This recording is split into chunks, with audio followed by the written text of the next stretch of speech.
Thank you for joining For Our Special Kids, where we openly and honestly discuss the magic and the mess of raising a child with special needs. We are thrilled to have you here and hope this time provides you with some wonder and wisdom. I'm your host, Jennifer Lansing. Let's get started.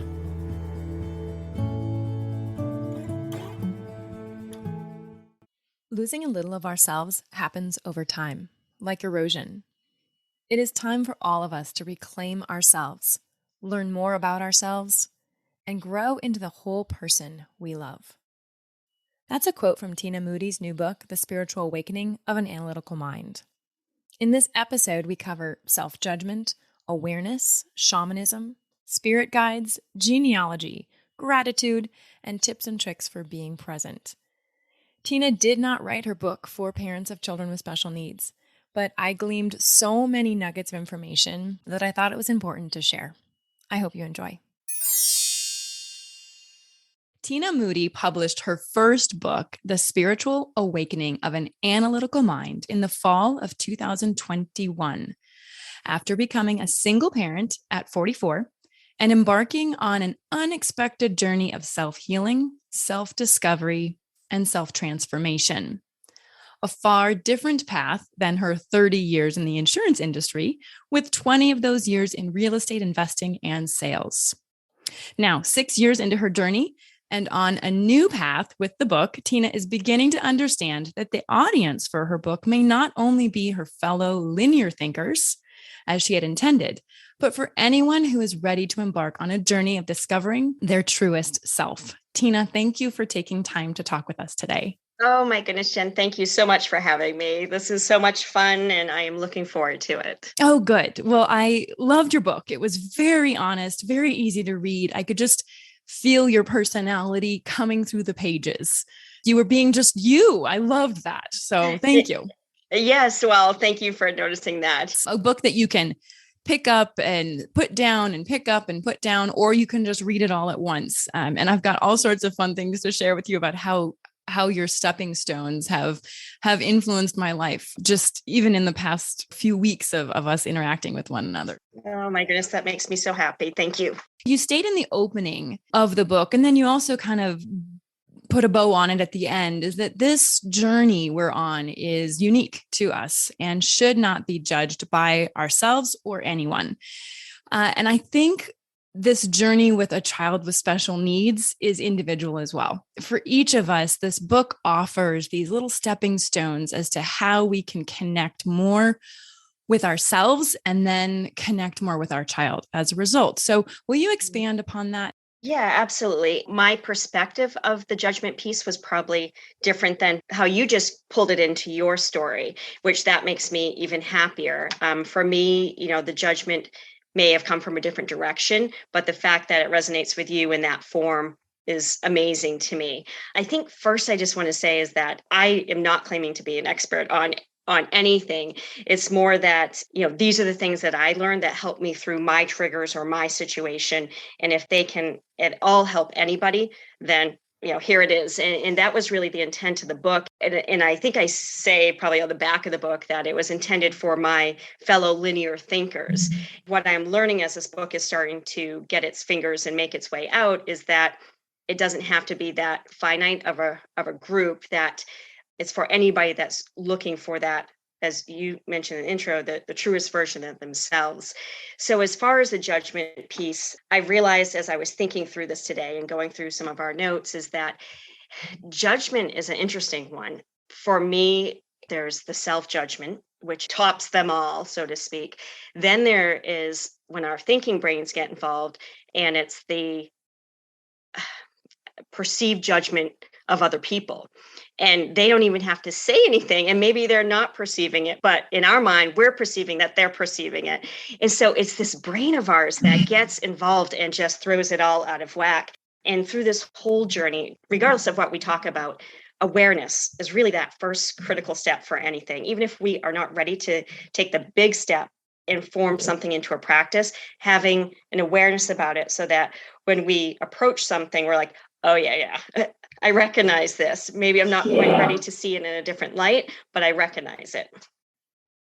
So in terms of judgment, it's so interesting, Tina. I can just feel your analytical mind going, great example.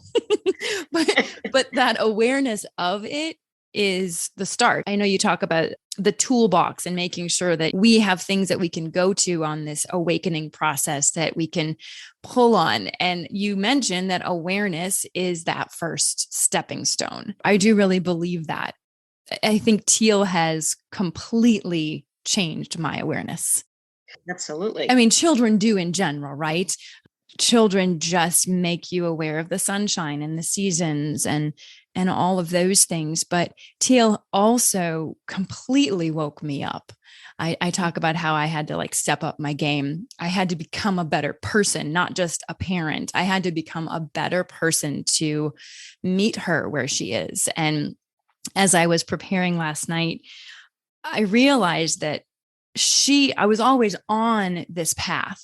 I was always awakening. I was always that weird kid or the one who challenged things. But Teal is the reason that I stepped up. She was the impetus for my intuitive journey. And I realized that children with special needs, they can't talk, so they have to be telepathic. They can't see, so they have to hear differently. They can't walk, right? So they have to fly. And as a parent or a family member or a caregiver, we better wake up to the intuitive world, wake up to the spiritual world, wake up to a higher consciousness. And your book gives us stepping stones to do that. So when you look at the overall book, which stepping stone do you think is most important? Can you even decide that? Oh my goodness. Well, for me, it was healing from the marriage, from life, from finding myself, finding my voice. And probably one of the best things that happened was I got introduced to a spiritual mentor who comes from more the shamanic realm of things, which is also a little grounded, tough love. We all can get our crystals and get a little area, what have you. But when I went to this person, I got the smack upside the head that said, stop being a victim. Like, it's time for you to step into your power. And that was probably one of the best things that could have ever happened to me. The other part was reminding me that our kids are connected to us by our umbilical cords. And whether they're your biological child or not, there's still this motherly connection there. And even when that umbilical cord is cut at birth, there's still the symbolic cord. So when we rise or raise ourselves up, we then raise our children up. We don't have to focus intently necessarily on them and making them rise. They're just going to do it by being around our energy that is rising. And so it was stop being a victim, get yourself healed, and the rest will take care of itself in a lot of ways. So it became this journey of figuring myself out, embarking on this life by myself and trying to manage the kids going through the divorce at their same time. And I do think there's triggers in our lives that kick us sometimes onto this path, like you said, having Teal. The other part of that is these kids are far more magical than our generations. Even their awareness, I am shocked and in awe of the things that my children are recognizing that took me 15 years of marriage or what have you to recognize, or the things. It's crazy. And then I'll stop digressing, but I took my son on one of my trips to see my mentor. Before we start, we take our 7 deep breaths and just kind of recenter ourselves. And so he's sitting there. He's just this little guy. And my intuition, I was still, I say I was trying to open it, but it was still pretty tight. I wasn't allowing it to happen. We took the 7 breaths and the mentor said to my son, "Whoa, Cooper," and I'm sitting there like, I don't know what's going on. Coop just kind of shook his head. He's like, "Do you sense your guide?" And it was almost this relief, like he didn't know what this was, and it was scaring him. And when it was recognized, it was okay. And they had a discussion about it. So we finish and we get in the car, and he was still sitting in the back seat at that point. So he's sitting in the middle of the back seat, and I can see him in the mirror, and he's like, "Mom, he's here." And he kind of gave it a little, head nod to his right. And I said, "He is?" I said, "Are you okay?" He's like, "Yeah, he's fine. He's got red suspenders on." And so I'm like just intrigued by this because that when you're just stepping on the path, you have this giddiness, like, oh my goodness, this is so exciting, but I don't know what it is. And I can't recognize all this. But we get home and we're talking to my daughter. So they were probably, say they were even 8 and 10 or 9 and 11. I can't remember their age. We're telling about the red suspenders. And she's like, I wonder if that has anything to do with the woman with the red shoes that she had been seeing for like 2 years.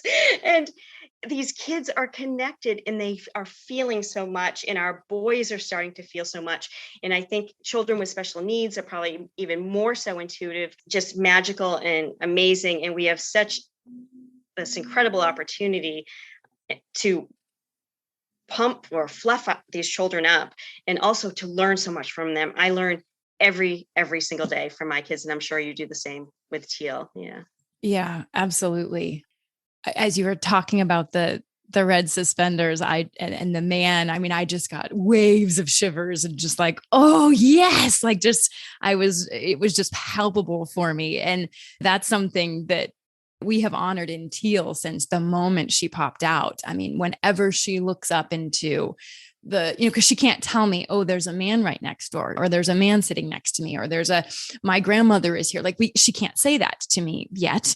So we acknowledge it. We say, oh, who came for a visit? Who's here? Teal, before we go to bed, we need to ask everyone to get out of the room. I actually have a hilarious story. I was rocking her to sleep and she wouldn't go down. And she kept looking behind our chair, the rocking chair, looking behind. This was when she was maybe, I don't know, 12 months old. And I finally said out loud, visiting hours are over. Everyone out. I am not kidding you. Get out of her room. It is time for her to go to sleep. All of you out. And she all of a sudden looks at me and then looks to her left and waves goodbye and follows these, like, I couldn't see anybody, follows them over to the corner of the room and waves them off. And I am not kidding you, Tina, within 3 minutes, she was asleep. Isn't that amazing? Well, and it's just honoring that what we can't see doesn't mean they can't see it. And you're absolutely correct. Every child coming into this world is heightened, consciously more aware. And it's such a beautiful, magical, just magical thing. So I digress a little bit, but I do think your book is challenging parents to make sure that they're on this journey with their children as well, and opening the dialogue. It's just such an incredible world. And so for, listeners that think, well, this is too artsy fartsy or woo woo or, yeah. Whatever it may be, take it in small steps, which is what I did.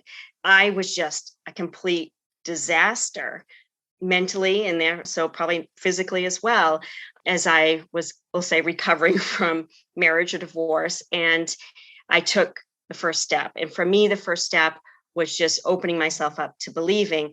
And I didn't really fully understand the level of healing that I needed to do for myself. Like the difference between then and now is amazing. But just like anything in life, if we take those little steps, we're not overwhelmed. If somebody tells us you need to go from here to seeing those spirits, people walk away. So it's the small things. Yeah. Absolutely. So in chapter 2, which is self-healing, I was fascinated because you started talking about the genealogical connection and how that was tangible for you and that it was easy for you to begin to see these connections and these patterns and some of the things that were happening in your current life that perhaps were coming from, our ancestors. And it really made me start thinking about how our ancestors can help us on this path. So what advice do you have for parents on how understanding their genealogy could actually help them be better parents? It was actually my mentor who said, why don't you research your genealogy? In reflection, I can say it helped towards self-healing, but I didn't see that at the time. Often when we talk about genealogy, we follow the male, right? Because it's that last name that carries forward. And so probably being me, I'm like, well, to heck with that. I'm going to follow some females here. But it was with the females that the magic just started like laying out, finding kind of the tenacity, the strength, the stories of some of these women. We live in Maine. We didn't have to come up the coast very far from where our ancestors landed. And I got back into the 1600s. The stories of the women just kept popping out. What came out is realizing traits, good and bad, that come from last generation, generation before, and what have you. And you can see them coming down. And obviously, there's some very loving and strong work ethic and different things that come through. But there's also, it could be drinking, it could be women who had to give up a child for adoption, or women that lost children, or women that were harmed, or what have you. And those scars carry on through our DNA. And so learning more about them and where they come from, or your worth is tied to how hard you work, or different things like that. And so discovering where those came from, I would tell people, do it sooner rather than later, because our generation before us, or depending on your age, we're losing them. And they have stories, and the stories don't have to be somebody founded a town or what have you. It's the small details. And so talking to those older family members and finding out those little stories will help explain a little bit more. So I would recommend it for anybody. And beautiful thing that comes from it is not only your own healing, is that for those traits that you don't want to carry on, you have the opportunity to be that catalyst for the next generations to stop those things from happening. I love that. It was really an eye opener of there are stories, but there are lessons to be learned and things to be addressed and fears to overcome, but also just beautiful magic that I think we don't always pass down as well. When I started opening up, I called my mom and I said, you know how you always used to just tell me you'll know when the time is right? And she's like, yeah. I'm like, that's using your intuition. She's like, oh, no, I'm not intuitive. I'm like, yes, you are. Yes, you are. And remember when grandma would say that, and she was like, oh, and again, it's just starting the conversation. And so just asking the question of what was the biggest lesson your mom taught you? And that has literally, you can look at how it comes down the line. And I see it in Teal. A lot of it was work ethic. It's funny that you mentioned that my grandmother she lost her husband very young with 5 little children. My mom just said she was just powerful and she made things happen. And we never knew that we were poor. We were rich in our minds. Oh, I love that. Just those beautiful stories that you then say, okay, how do I impart this on my daughter?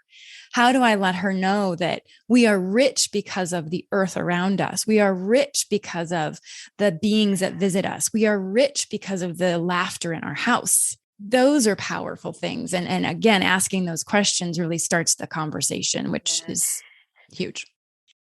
Well, I'm going to change our discussion a little bit and refer to something that you mentioned in chapter 5, which is in the present.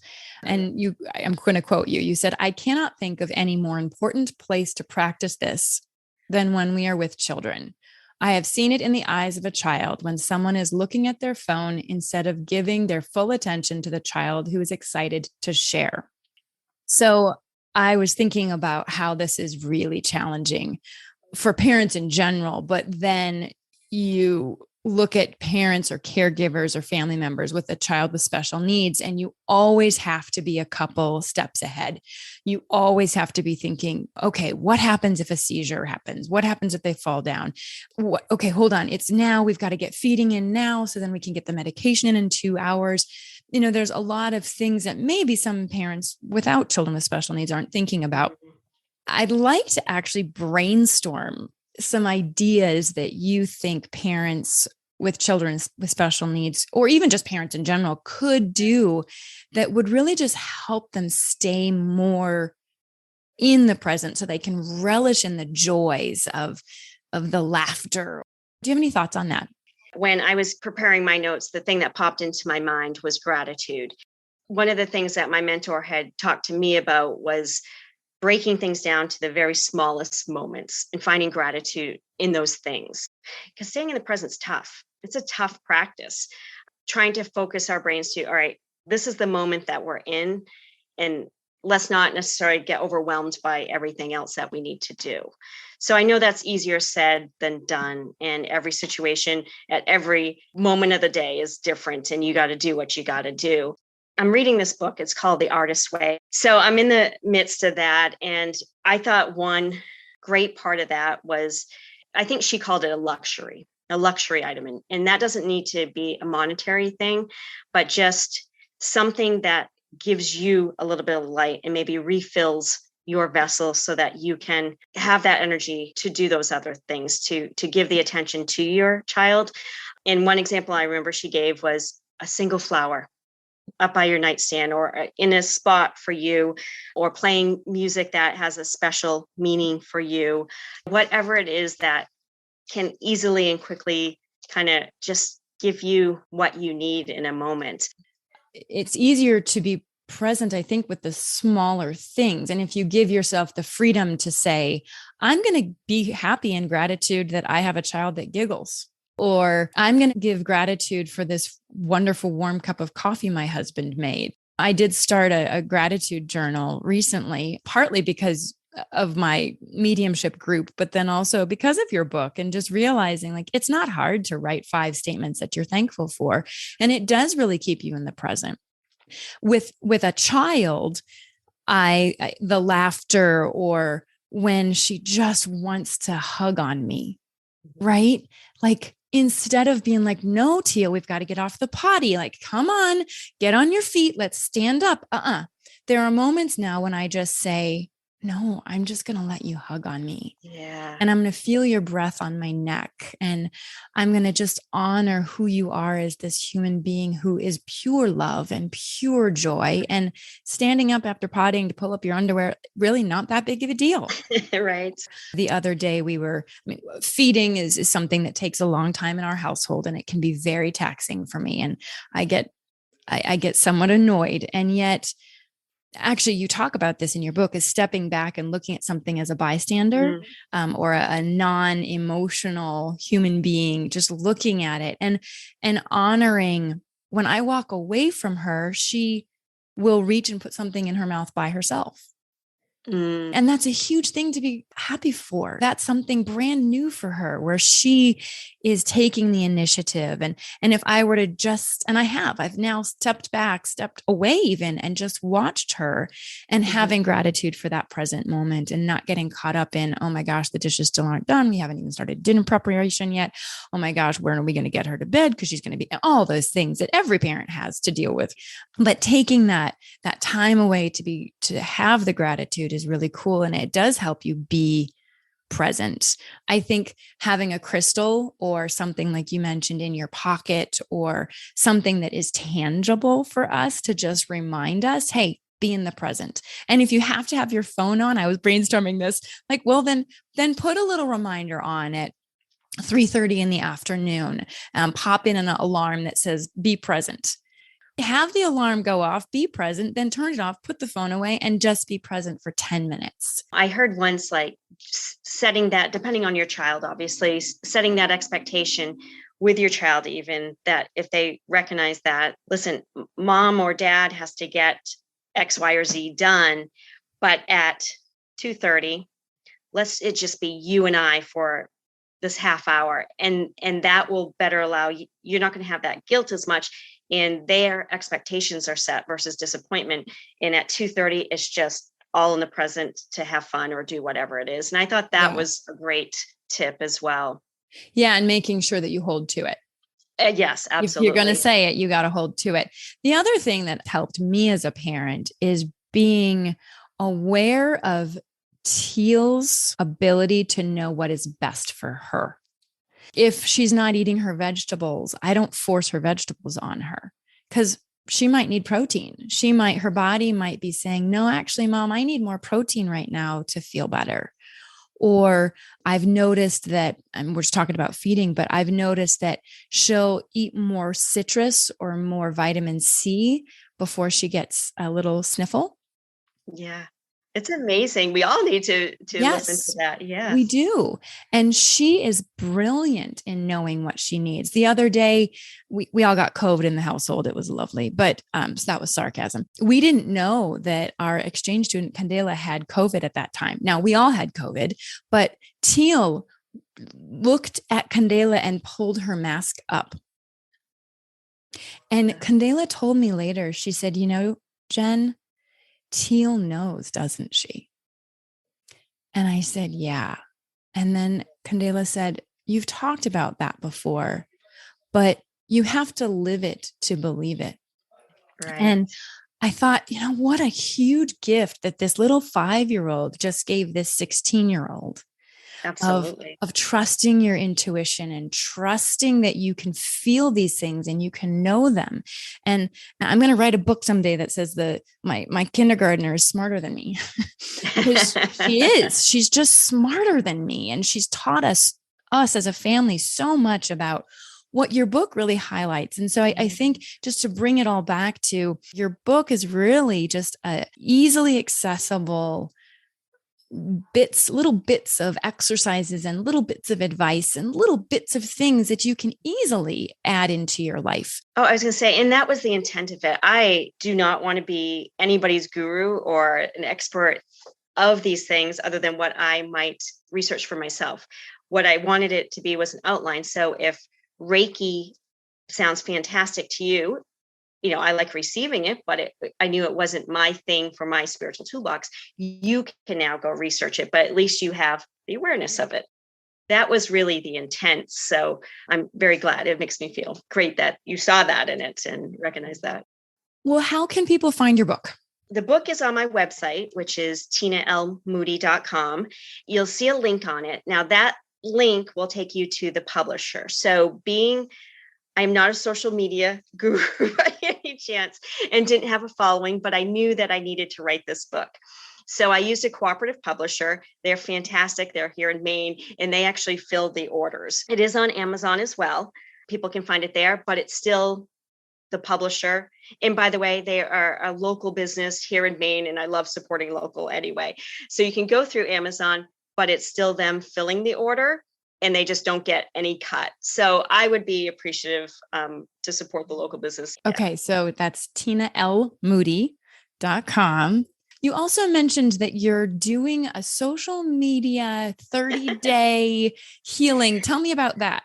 I was sitting in meditation, one of my New Year's kickstarts to get back to it. And all of a sudden I got this 30 days of self-care. And it was before I really knew what you and I were going to talk about. So I started at it because that was on the full moon. And each day I look through my phone to find a picture and decide what the topic will be and just write a little blurb on it. So both I put on Instagram, but it feeds to Facebook, and that's at Tina L. Moody LLC. It's reminders for all of us. I mean, breathe. How often do we forget to breathe? It's so crazy. One thing I started doing, and as a result of your book, when I fill my water bottle, so I fill it from the refrigerator, right? And not the tap. Yeah. It takes longer to fill it from the refrigerator. And so I stand there and I breathe. I don't look at my phone. I don't do anything. I just, while my water bottle is filling, I breathe. That's it. So Good thank you. Right. Well, and it's so crazy. Like I have to not force it, but remind myself of it. And I'm like, oh my goodness. So I've been breathing all day, obviously, because I'm alive. Yes. But I have not really brought it in. And that gets back to that gratitude thing.